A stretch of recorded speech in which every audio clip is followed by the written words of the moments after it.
Pembahasan rancangan Kitab Undang-Undang Hukum Pidana KUHP oleh Dewan Perwakilan Rakyat dan pemerintah menuai ragam kritikan tajam dari berbagai aliansi masyarakat sipil. Pasal-pasal yang dirancang dinilai masih sangat kuat dengan kolonialisme dan mengekang demokrasi. Untuk itu peran pemerintah menggencarkan sosialisasi serta memberikan ruang terbuka bagi publik untuk menelaah RUU KUHP ini dinilai sangat penting agar tidak menimbulkan berbagai spekulasi yang menyimpang di tengah masyarakat. Pemirsa, kita ketahui bahwa saat ini anggota DPR telah membuat rancangan undang-undang KUHP yang baru terkait dengan ada beberapa undang-undang yang akan ditetapkan atau disahkan. Nah, ini tentu menimbulkan pro dan kontra di tengah masyarakat. Nah, untuk membahas hal tersebut sudah hadir di samping saya ini Dr. Yuli Smara ya.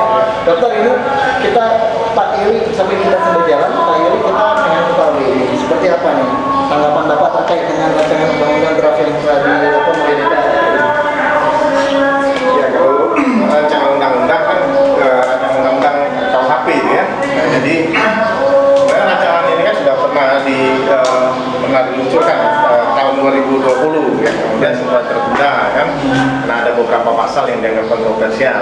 Nah, jadi ada penolakan dari masyarakat terkait dengan itu. Tapi sebenarnya kalau menurut saya kan itu kan kurang sosialisasi saja dari pihak DPR atau pihak pemerintah yang ingin mengundangkan undang-undang tersebut.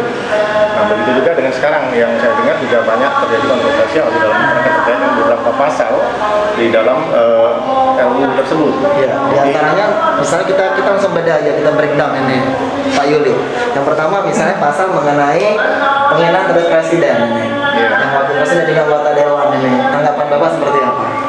Ya, jadi kalau kita bicara penghinaan presiden, nah, kita harus pisahkan dulu ya, presiden dan individu yang menjabat sebagai presiden ya. Jadi kan ada presiden itu kan jabatan. Betul. Jabatan. Jadi kan sedangkan orang yang menjabat itu kan individunya. Yang kebetulan saat ini misalnya kan pada saat ini dijabat oleh Pak Jokowi. Nah, jadi kalau kita bicara penghinaan presiden berarti kita bicara penghinaan terhadap jabatannya itu. Betul. Nah, kalau Tidak personal ya Pak? Ya, kalau misalnya kita bicara yang dihina itu jabatan presiden atau kebijakannya? Iya, nah atau kalau kebijakannya beda, jadi harus diberikan dulu definisi yang jelas terhadap apa itu penghinaan ya, supaya tidak bias. Karena apa? Karena nanti ada rancu antara penghinaan dengan kritik. Nah, orang kan apakah presiden itu tidak apakah dia harus anti kritik sehingga kritik yang dilancarkan terhadap dia maka bisa dipidana. Nah, itu kan tidak benar juga kan. Nah, kita kan bicara negara demokrasi. Nah, jadi sebenarnya kalau kita berbicara mengenai penghinaan presiden ya, kita harus pisahkan dulu apa itu penghinaan.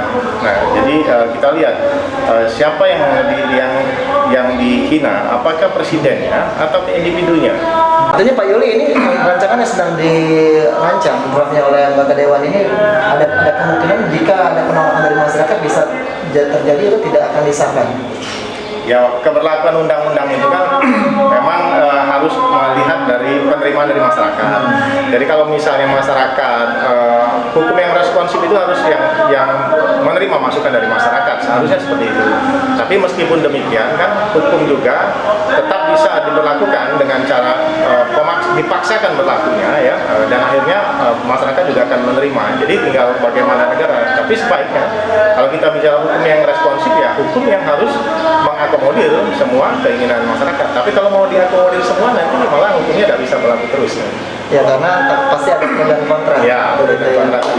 Ya. Baik, terima kasih Pak Yuli atas waktunya sudah berbincang bersama kami.